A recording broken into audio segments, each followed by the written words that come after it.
Nah, itu satu. Yang kedua, yang paling kami tunggu sebetulnya adalah mengapa norma-norma yang diuji itu bertentangan dengan pasal 28D ayat 1, pasal 28G ayat 1 itu. Nah, itu harus dijelaskan. Ditunjukkan kepada kami mengapa itu bertentangan dengan konstitusi. Sebab yang kami nilai itu adalah pertentangannya itu. Nah, untuk menjelaskan ada pertentangan itu, kuasa pemohon harus mengemukakan misalnya secara teori begini, secara praktek begini, lalu mengambil perbandingan di negara lain begini loh, kalau mau menggunakan ciptaan orang lain untuk pertunjukan.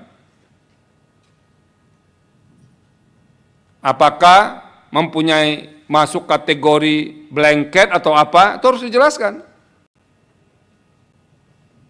Ini kan ribut-ribut ini baru kedengaran akhir-akhir ini kan, padahal undang-undangnya sudah lama ini. Jadi membawa ke sini menjadi lebih clear. Nah, tolong itu dijelaskan di alasan-alasan permohonan. Sehingga nanti misalnya kalau kami menganggap ini permohonan layak, memenuhi syarat-syarat formil tadi, lalu kami mau mendalami, ini permohonan akan dikirim ke Presiden dan DPR. Kenapa?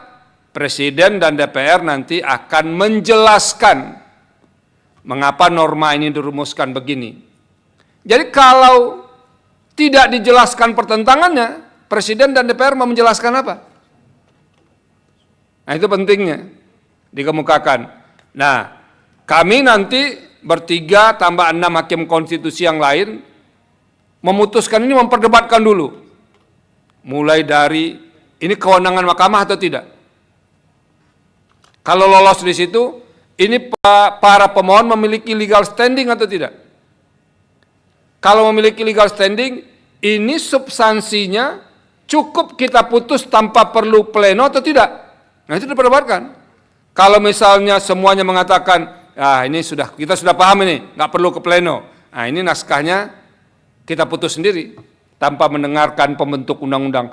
Tapi kalau kami merasa perlu pendalaman, maka ini akan diminta nanti DPR dan Presiden sebagai pembentuk undang-undang menjelaskan norma-norma yang diuji ini. Nah, itu pentingnya. Jadi kalau yang kita minta, yang kita persoalkan tidak jelas, apa yang mau diterangkan oleh orang lain? Jangan nyanyi aja yang jelas.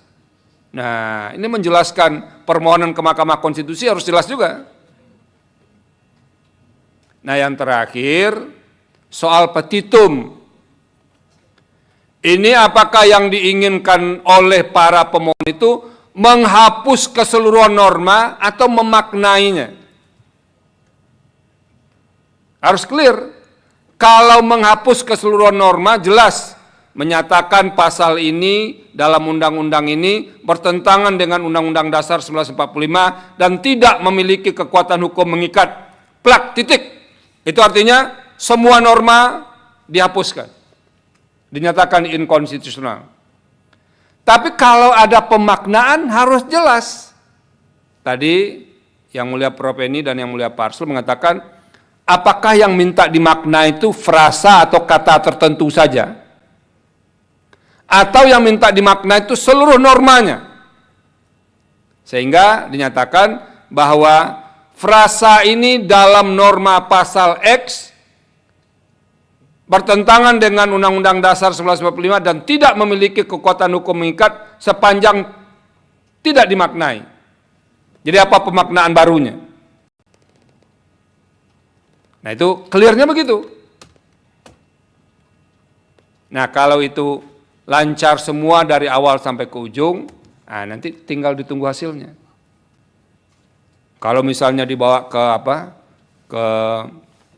ke pleno, nanti akan ada DPR yang menjelaskan.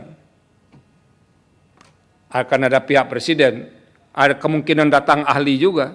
Jangan-jangan nanti kita suruh nyanyi juga di sini. Gitu. Nah, itu jadi tugas para kuasa hukum adalah memberikan elaborasi yang clear kepada mahkamah agar mahkamah tidak salah dalam mengambil sikap.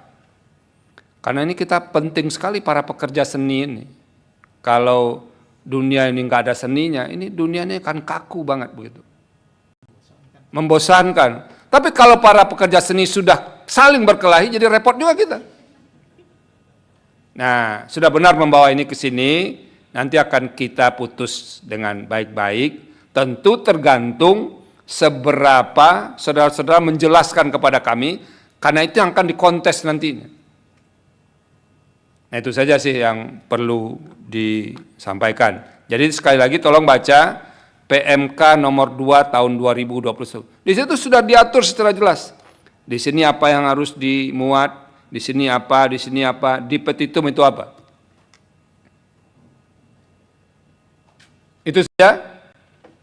Kalau untuk kuasa hukum perkara nomor 37, ada yang mau direspon? Atau cukup? Cukup, Yang Mulia. Oke. Perkara 28? Cukup, Yang Mulia.